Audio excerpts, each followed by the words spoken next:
That was Secretary of State Rex Tillerson making his first ever appearance in the briefing room at the State Department 6 months after joining the administration, addressing the massive staffing vacancies at his department. Put it this way, so far only 2 of the 24 assistant secretary spots have been filled, just 1 of 6 undersecretaries. It is a problem across the federal government.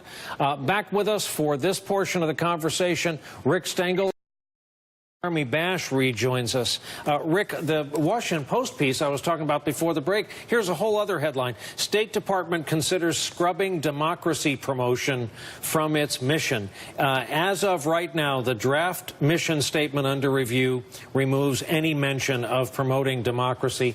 And then there's this. What does it mean in the talks with North Korea if there's no undersecretary for arms control? Is that important? Yes, it's vitally important, and we other undersecretaries, you can do without the undersecretary for public diplomacy. You can't do without the undersecretary for arms control.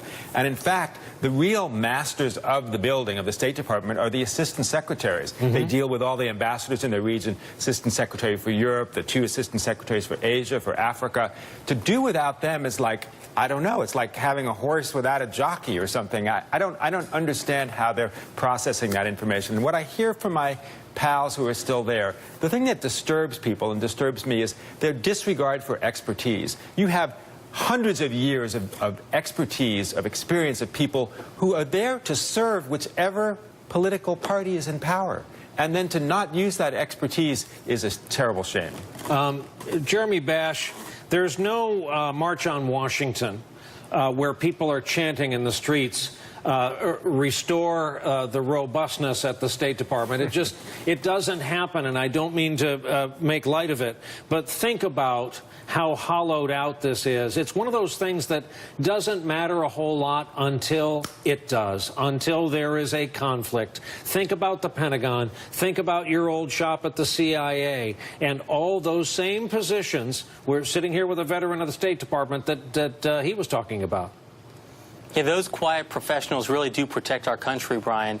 And out of 188 ambassadorial slots, I think about 80% have yet to be named.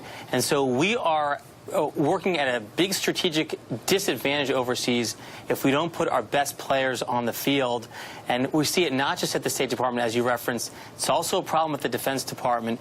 And I think this is systemic in the Trump administration, and it really stems from the White House. My understanding is that the personnel process at the White House is slow, it's ineffective, they haven't been able to make decisions, and they haven't given due deference to the cabinet secretaries and departments. This is a huge problem. I want to roll a little bit of what Tillerson said. This is critical. It involves all of us about North Korea today, and then get a quick final word reaction from both of you gentlemen. Here's the Secretary of State.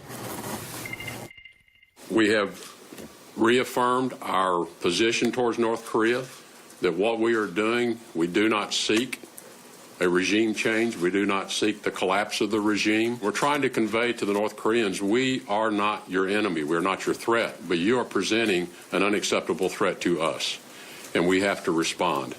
I'll give you 30 seconds each, starting with you, Rick Stengel. Is that getting closer to, is that normal statecraft right there? I actually do. I thought that was responsible. I thought that was reasonable. He was giving a hint to the Chinese by saying we're not looking to, reunite Korea, which is what they're afraid of. He was saying to the North Koreans, look, we will be willing to talk to you. I think that is a big step forward, and I think that's something that's smart. I applaud that. Jeremy Bash? They're trying to turn down the volume a little bit on North Korea and take one last diplomatic run at China before they really have to consider the horrible military options that are arrayed before them. These 2 ICBM tests in July have really amped up the diplomatic pressure. It's a dangerous world out there. The segment design was just to focus attention on how few of the pieces are in Washington. God forbid anything further should happen. Gentlemen, thank you. Great conversation. Rick Stengel.